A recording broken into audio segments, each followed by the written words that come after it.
अस्सलाम वालेकुम दोस्तों, वेलकम टू कबूतर मैनिया। दोस्तों, आज की इस मुख्तसर सी वीडियो में मैं आप लोगों के साथ कबूतर के पर के बारे में वो तमाम मालूमात शेयर करने की कोशिश करूंगा जो मुझे पता है।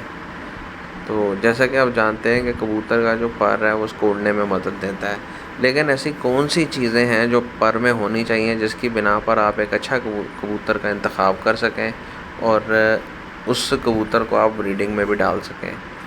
तो सबसे पहले एक सैंपल चेक कराता हूँ आपको मैं। ये देखें दोस्तों, ये एक कबूतर चेक करें, इसमें आप गौर करें तो आपको कुछ चीज़ें जो है ना बड़ी प्रोमिनेंट नज़र आ जाएंगी।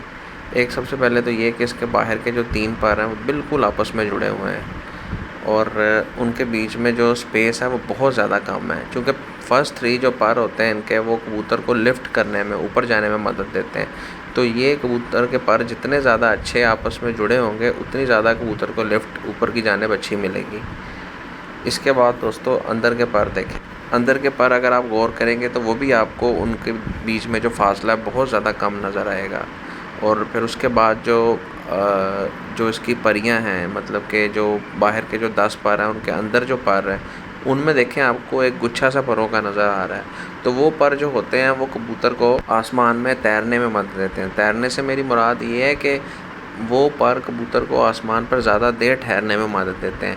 तो जब आप देखें कि कबूतर जो है वो थक जाता है, उसके बाद उसको पर चलाने की उसमें हिम्मत नहीं होती है, तो वो पर बिल्कुल सीधे रख के अपना आराम आराम से इन्हीं परों की वजह से वो तैरता हुआ नीचे आ जाता है। इसी तरह आप दूसरा पर चेक करें दोस्तों, इसमें भी आपको वही चीज़ नज़र आएगी कि बाहर के जो 3 पर हैं वो आपस में बिल्कुल साथ जुड़े हुए हैं और उनका जो कर्व है वो अंदर वाली साइड पे है। तो कर्व अंदर और बाहर के मामले में भी बहुत सारे उस्ताद हजरात जो हैं बहुत कुछ कहते हैं, लेकिन मुझे जो पर पसंद है वो जिसका कर्व अंदर की साइड पे वो ज़्यादा पसंद है। और असल में जो चीज़ माने रखती है वो ये है कि जो इनकी परों के दरमियान जो सिलाइयाँ आपको नज़र आ रही हैं वो बारीक होनी चाहिए। बहुत ज़्यादा बारीक भी ना हो, लेकिन बारीक होंगी तो उसका ज़्यादा फ़ायदा है। इसी तरह एक और पर चेक करें दोस्तों, इसमें भी वही बाहर के 3 पर आपस में बिल्कुल जुड़े हुए हैं और फिर जो अंदर के पर हैं ग्रेजुअली वो किस तरह एक पर के ऊपर पर चढ़ा हुआ है। पर के ऊपर पर का चढ़ा होना बहुत ज़्यादा ज़रूरी है अगर आप चाहते हैं कि आपका कबूतर ज़्यादा उड़े, क्योंकि जब परों के दरमियान स्पेस जो है ना वो कम होगी तो कबूतर हवा में ज़्यादा देर रह पाएगा। ज़्यादा देर रह पाएगा मतलब वो कबूतर ज़्यादा उड़ेगा। इसी तरह दोस्तों अगली चीज़ जो है वो ये है कि कबूतरों के परों की जो ऊंचाई है वो बड़ी मुनासिब सी होनी चाहिए। हालांकि ये जो पर आप देख रहे हैं इसमें 7वां पर नहीं आया हुआ, जिसकी वजह से 8वें और 6वें पर के दरमियान काफ़ी आपको गैप फील हो रहा है। तो ये गैप कम से कम होना चाहिए। इसी तरह अगला पर देखें, ये पूरे पर हैं कबूतर के और इसमें भी गैप इंतहाई मुनासिब है। और दोस्तों इस पर में जिस चीज़ की तरफ मैं आपकी तवज्जो मरकूज़ करवाना चाहता हूँ वो ये है कि परों के अंदर से पर देखें कितना वाज़ह नज़र आ रहा है। तो ये भी एक क्वालिटी को माइंड में रखना है आपने कि ये भी आपके जो पसंदीदा पर हों उसमें लाजमी होनी चाहिए। ठीक है दोस्तों। और कर्व का तो मैं आपको पहले ही बता चुका हूँ कि अंदर वाली साइड पे होना चाहिए और पर के ऊपर पर लाजमी है। फिर एक और ये तस्वीर देखें, इसमें भी परियों का गुच्छा आपको नज़र आएगा, कर्व अंदर वाली साइड पे नज़र आएगा, लेकिन स्पेस इसमें थोड़ी सी ज़्यादा है। तो कोशिश करें कि ऐसे पर पसंद करें जिनमें स्पेस इंतहाई कम हो, क्योंकि ज़्यादा जो होते हैं ना पर वही अच्छे होते हैं जिनके अंदर स्पेस कम हो, खला यानी कि परों के दरमियान बहुत ज़्यादा कम हो, यानी कि पर के ऊपर पर चढ़ा होना चाहिए। और बाकी बाहर के 3 पर बराबर हों तो क्या ही बात है।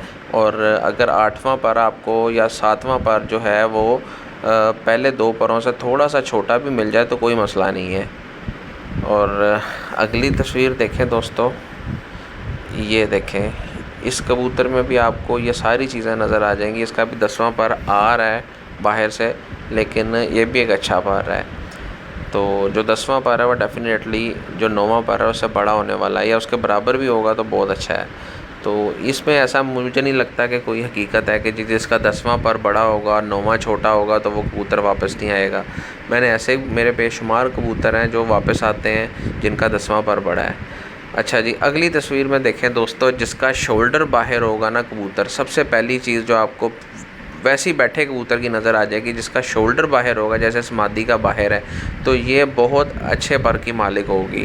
फिर उसके बाद बाकी चीज़ें आपने देखनी है। और इसी तरह इस पर भी देखें, शोल्डर बाहर की तरफ निकला हुआ है, पर की बनावट देखें कितनी शानदार है।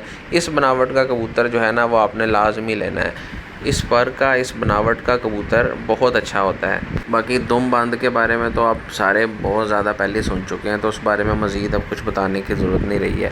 दोस्तों नेक्स्ट कबूतर ये मैंने ब्रीडिंग में डाला हुआ है और माशाल्लाह इसके पर में भी देखें कितनी शफाफियत है। पर के नीचे से पर नज़र आ रहा है और इसकी तीली बारीक है और शोल्डर इसके भी बाहर को निकले हुए हैं। और परों की जो पूरे जो पर की एक बनावट है, आपको कितनी दुम तक आपको नज़र आ रहा है पर के इसका पहुंचा हुआ है। तो ये क्वालिटी भी आपने देखनी है कि अगर आप लंबे पर का कबूतर पसंद करते हैं ना, तो उसमें कोशिश करें कि पर बिल्कुल दुम तक हो।